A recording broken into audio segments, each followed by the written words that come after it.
Hey, welcome to Santa Barbara. I just wanted to help with some quick information on how we ended the summer here in Santa Barbara and South Santa Barbara County. So this is going to be my August market update. I created this a couple weeks ago for the Santa Barbara Independent. I'm part of the stats committee with the Santa Barbara Association of Realtors. So all this data came from our Santa Barbara MLS. I hope this information is helpful.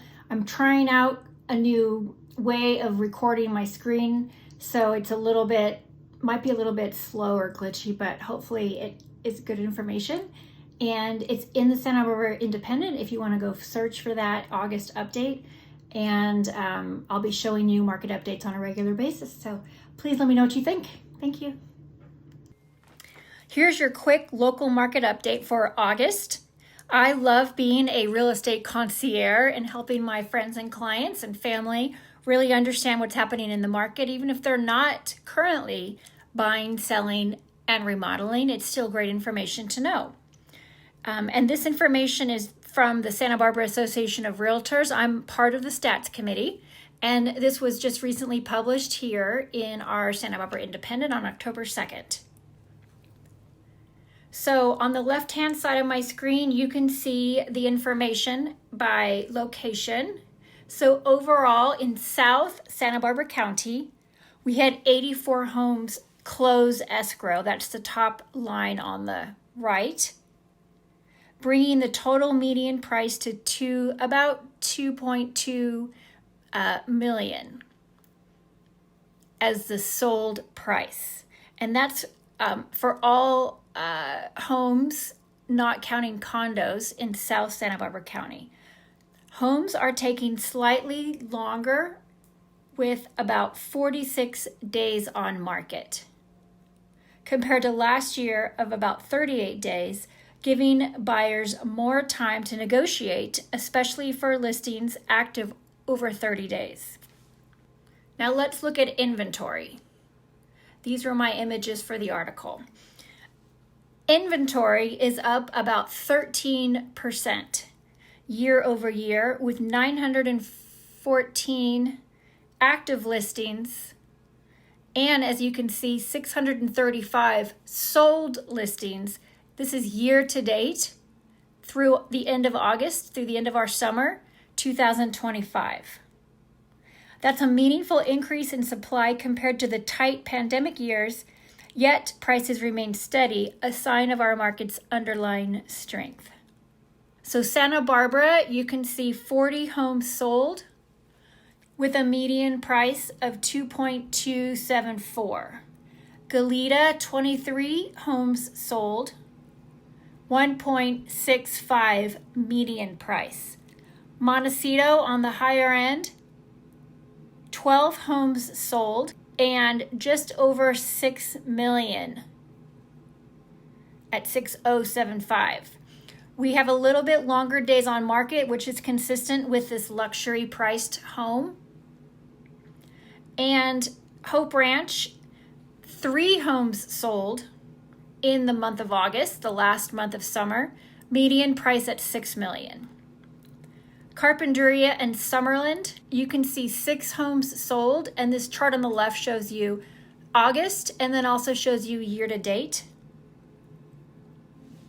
And Carpinteria and Summerlin is both beautiful beach towns, median price at 2.285.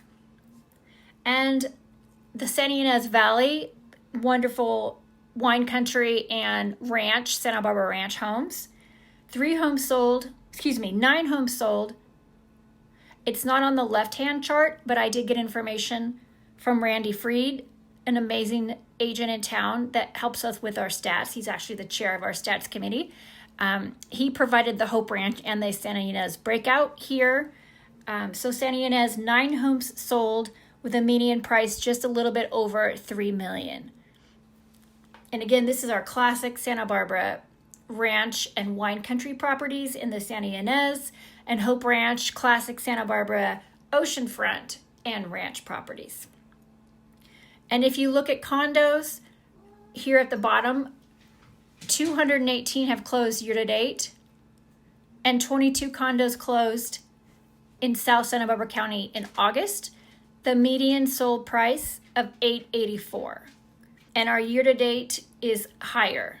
More condos are available and more are currently in escrow, and this is reflecting great entry-level options for many buyers and an opportunity. If you're a seller and you've been in a condo for a while, you can use this equity for a lifestyle change if you would like.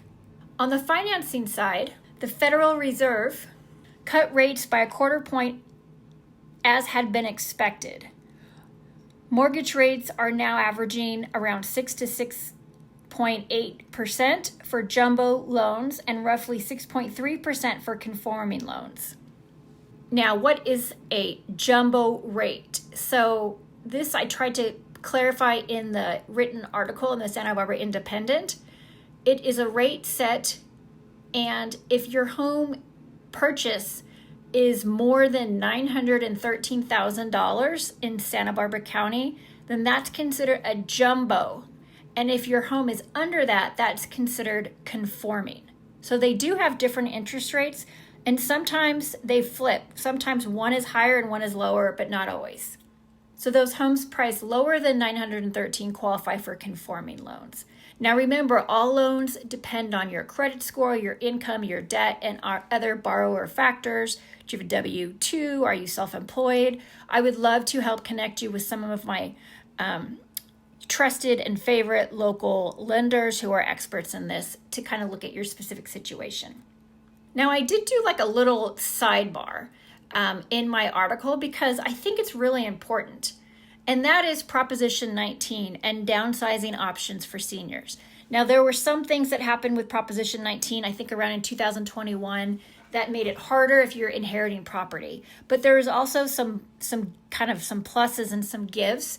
And that is to help free up more inventory. So one reason inventory remains limited is that many long-term owners are kind of locked in to their very low mortgage rates. So for example, many of us have like a 2% mortgage rate. So when interest rates have been, in the sevens and above, people were kind of maybe sometimes wanting to sell and make a change, but they just didn't want that different mortgage rate. And so what Proposition 19 does is it offers benefits when you're downsizing or when you're right sizing or when you're making a change. Maybe you're older and you want to move into a retirement community, or you want to leave town and be closer to grandkids, what have you. So the eligibility is for homeowners 55 and older, those with disabilities, or someone who's relocating due to natural disaster. And what basically this does is it tells you that you can transfer your property tax basis to a new home.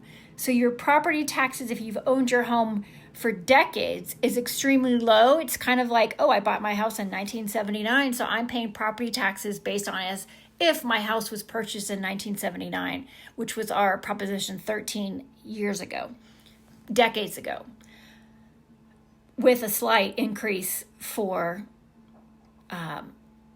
what they're allowed to increase, but it's not based on the market value of the home. So now if you want to relocate, you can essentially free up that house for maybe the new young family, and you can take your tax basis to another location. I would be happy to connect you with these professionals. I have helped clients kind of understand this and help them kind of take their property tax basis with them. And obviously it adjusts depending on the size of the home. So my wrap up and final takeaway. Overall, South Santa Barbara County is shifting from the ultra-tight pandemic market into a more balanced, healthy rhythm. Home values remain strong, inventory is building, and rates are easing just enough to encourage activity on both sides. Whether you're thinking about buying, selling, or simply staying informed, I'm here to help you navigate your options with local insight and concierge level service. And one thing I'm kind of telling my clients, I personally feel like we are getting to be slightly more balanced market. It definitely is still a seller's market in many cases, but it just really depends neighborhood by neighborhood. If things have been on the market for 60, 90 days or more, you're looking at buyer market territory. So we are a little more balanced right now. We're seeing both an increase in supply and demand, and we're seeing strong prices hold steady. I'm Kathleen Rogers with eXp Luxury Realty, going the extra mile for Santa Barbara homeowners, family, and friends. Please connect with me if you'd like any additional information, and watch for the next market update report now that we just now have September data. Thank you so much. I hope this is helpful, and I welcome your feedback. If you found this video helpful or you want to see how I improve over time, please subscribe to market updates, and that way you'll get everything every month. Of course, if you need your micro neighborhood market information, because every neighborhood is different, let me know and I would be happy to assist with specific information around your neighborhood or your kind of ideal neighborhood. Reach out to me or your favorite local realtor. And I hope this was helpful, and please like and subscribe. Kathleen Rogers, your local market expert, and I love going the extra mile. Thanks. Have a great day.